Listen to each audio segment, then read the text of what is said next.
for the nation of Israel, and how he goes to these great lengths to get us back. And the amazing thing is how he continues to go to these great lengths today to get us back. And so, of course, we're using the story. It's a chronological order of Scripture and God's upper story, and lets us play out and see what's going on in the lower story and how they both link up together. So the story of Israel goes from Genesis chapter 12 to the end of the Old Testament, which is the book of Malachi. It's divided into two parts, and up to this point, it's been Israel united. And so it's the story and then the second part is Israel divided, which from chapter 14 of the story we're going to continue talking about that. But Israel united started with Abraham. Remember Abraham and God's promise to Abraham and how that was fulfilled in chapter 13 with some of the things that happened to the nation of Israel. And it goes through King David, which we've just recently talked about. So Israel divided, actually, again, starts in chapter 14 with King Solomon. We talked about King Solomon last week, that he had lots and lots of, we talked about this in class, Solomon, God said, ask me for anything, and he says, ask for wisdom, and God was like, you've said a good thing, and I will set you apart, I will bless you, and then we found out that Solomon had somewhat of a blind spot there. He must have liked women, right? I think he had 700 of them. 400 wives and 300 concubines, and God specifically must have known this, and he tells Solomon, look, don't associate and intermarry with these groups of ladies, because they will draw your heart away from the one true God. And what does Solomon do? He goes against God's advice, and he marries, and of course it says towards the end of his life, they draw his love away from God, and they start worshiping other gods. And so that didn't end well, right? When God tells you, don't take, everything's well with you as long as you obey me and my commands, it never does end well if you don't. So we found out also that there's two stories going on. There's this upper story that God's writing. This doesn't change, right? God's got this upper story. Now, this lower story is what we're seeing play out, and it's what's playing out in our own lives. And how God uses this lower story, all of the heartaches and all of the disobedience and all of those things to come to pass his upper story. And I hope you're really seeing that and understanding the upper and lower story, because it's so important. And God weaves all of it together. So today we are in chapter 14. It's a kingdom torn in two. So as I said, this is the period of time where Israel's going to be divided. This is not a united nation. It's going to be, from here on out for a while, we're going to talk about division. And boy, when I say division, lots of things come to your mind, right? I mean, there's so many things right now that divide us. So many things divide us in our homes. I mean, I don't know how your family is, but sometimes it didn't take much to divide you, right? Or cause division in your home. Some ideas, and I don't know, maybe you guys have more of a perfect life than Crystal and I, but it didn't take, she's got her ideas, I have mine. Sometimes those things cause a little division, right? And so we understand the word division. We also know that Satan, our enemy, wants to come and destroy our homes. He wants to destroy our nation. He wants to destroy our churches. And that division is taking a huge toll, and probably more in the last few years than I've maybe seen in a lot of my life. And I'm seeing it in a bunch of, not just in the home and in our nation and all of those other areas, politics, and there's just division everywhere. There's division in our churches, right? It's been there for a long time. I don't like to color carpet. So half people want red carpet, and half of them want blue carpet, and the rest of them don't want carpet at all, so you have a bunch of division. I don't like the music, so you get a group that I'm gonna, we divide, right? Denominations have division with other denominations over things that aren't even the essentials of faith, right? So we understand division. Anybody know Tony Dungy?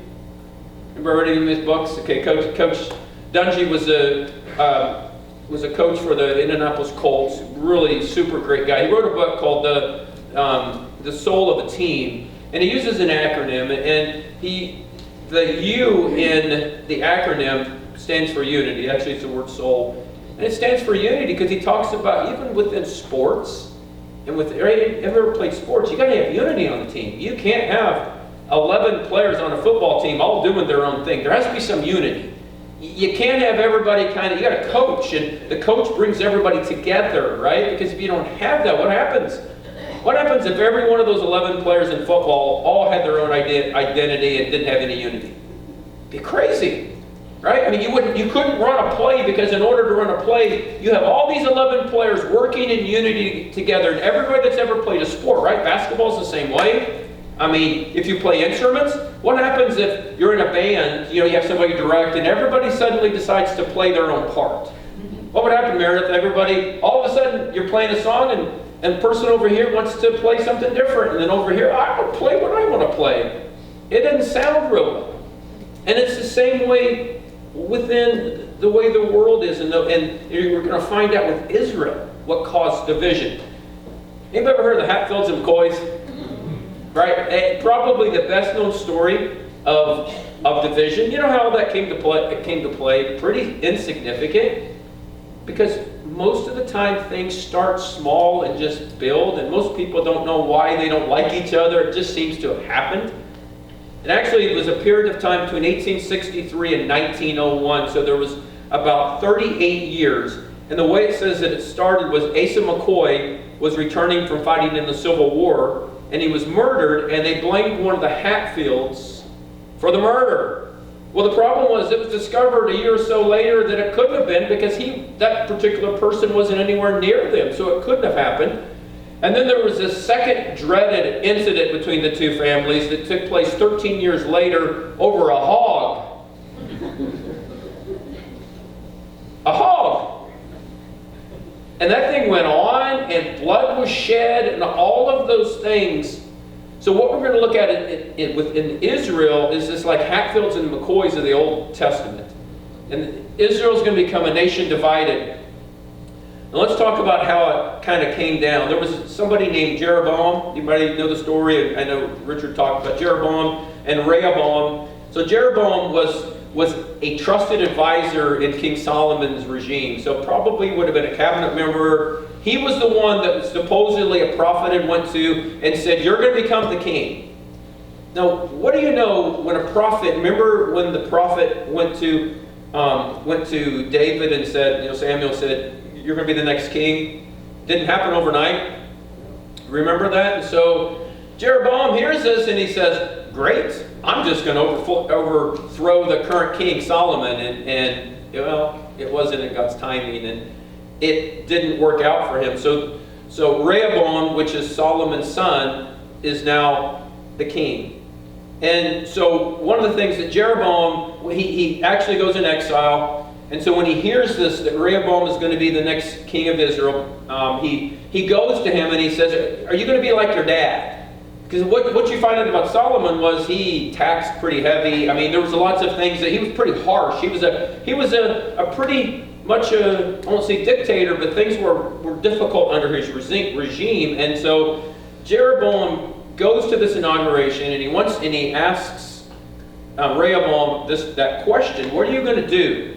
And so of course Rehoboam, he thinks about it, and Rehoboam's not quite sure. So he goes first to his trusted advisors. Does anybody have anybody that you just go, when I have something in my life, this is where I'm going? Anybody? I got a couple people. So he goes to them, and they give him this advice in 1 Kings chapter 12, verse 7. And these were somewhat older individuals. Sometimes, not always, but we equate age and wisdom. We kind of hope as we get older, right, that we are wiser. However, it's not always the case. But here in 1 Kings 12:7, the older counselors replied to Rehoboam, if you're willing to be a servant to these people about leading them today and give them a favorable answer, they will always be your loyal servants or your subjects. So basically they tell him, their advice is, kind of need to back off a little. Solomon was pretty intense, and he overtaxed people, and a lot of things he did. Now, if you just are willing to serve these people, they'll be your subjects all the days of your life, and things are going to be good. So he thinks about it and decides, I'm going to talk to my friends. You ever done that? And you went, that was stupid. Right? Because you know your friends, right? If somebody, think about it, you had a decision and you went to somebody, maybe your dad or an uncle or somebody that had wisdom, and then you go, okay, that's nice, but I'm going to go talk to my friends. Because they, man, look at their life. They make great decisions. And so it says in 1 Kings chapter 12, verse 10, the young men who had grown up with Rehoboam replied, these people have said to you, your father put a heavy yoke on us, but make our yoke lighter. But tell them, my little finger is thicker than my father's waist. My father laid on you a heavy yoke. I will make it even heavier. Are you hearing this advice? See, the old guy said, no, you should, if you're a servant and you take it easy on them and you're fair with them, they're going to be there all the days of your life and they're going to be in your corner. And his friends go, no, you'd be twice as mean as your dad. So, my father scourged you with whips. He says, I will scourge you with scorpions. This was their advice. So it's at this point that Rehoboam follows his friends. You ever took advice from your friends and you're like, oh, that was stupid. Why did I even ask the question? Right? It goes back to that thing, who we hang out with and what we read is what we're the kind of successful that we'll be at. Well, he kind of finds this out. The nation of Israel divides at this point. And so it's much worse than over the ownership of a hog that had happened years earlier to that, back to the Hatfields and McCoys. Of the 12 tribes of Israel, only those living in the towns of Judah stay with Rehoboam. So you have Rehoboam and you have Jeroboam and you have two kingdoms. Now Israel is now divided. They are not a nation in unity. They are now divided. And so 10 of the 12 tribes from the nation of Israel to the north, the tribe of Simeon is melted into the tribe of Judah. So you're having all kinds of divisions to this once united nation. All because of this bad decision and this not thinking things through. The division happened in 930 BC to give you a time frame. And remained the way throughout most of the Old Testament for 530 years. So we're going to be on this division for a while with the nation of Israel. Division, I don't know, we sit in our country, right? We every time I turn on TV, I see division. I see it. It has its roots everywhere. And it churns our stomach and makes our blood boil. It robs us of joy. I see Christians who used to have joy that are now divided over issues. It ruins weddings and undermines churches. And it causes churches to be so worried about an issue that it defeats their witness in the city. All because of division. Listen to what Jesus said in Luke chapter 11, verse 17. He said, Jesus knew their thoughts, and he said to them, any kingdom divided against itself will be ruined, and a house divided against itself will fail or fall. So in this, Jesus is talking about, it's not just a house. It can be a family. It can be a church. It can be a business. Or in this case, an entire nation. So what do we do to avoid division in our house? I will tell you there's lots of division in our house. Right? Our house being family, our house being business, especially our house being a nation. We're not a nation united anymore. So there's a host of things that we're going to talk about, 4 principles, I think, this morning that we can apply to our own lives out of this story. We can learn from the nation of Israel during this time of division. The first one is this: be careful who you listen to. And that is across the board, and I will tell you it doesn't make any difference if you're 8 years old or if you're 108. That's just good advice. Be very careful who you listen to. Rehoboam learned that lesson the hard way, right? His wise counselors said, things are going to be well with you if you just, take it easy and you serve the people. Treat them the way you'd want to be treated. And the friend said, no, you need to be twice as mean as your dad. And it didn't work well. It divided a nation. They didn't embrace the wise advice. They didn't listen to the people that had age and they had wisdom. And honestly, how many of you have friends that you know would never tell you the truth?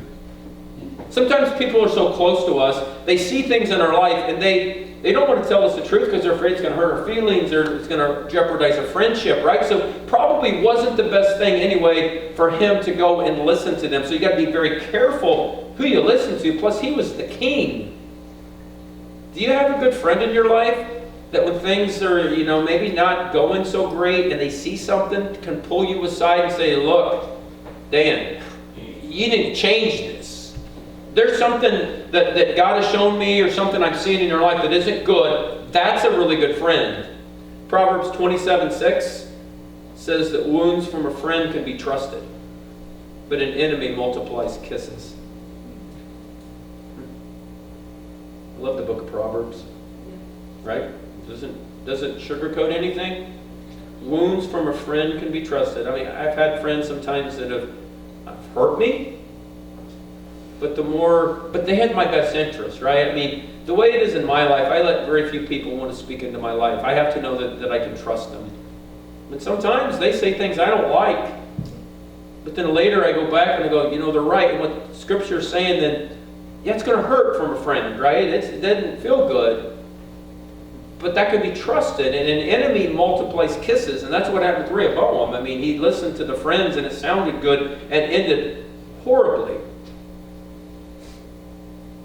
But we need to save the bonds of unity within our home, within our families, within our businesses, within our church. I don't know if you've ever been a part of a division in a church, but it's ugly. Right? Been through it. Been there. Bought the t-shirt. Don't care to do it again.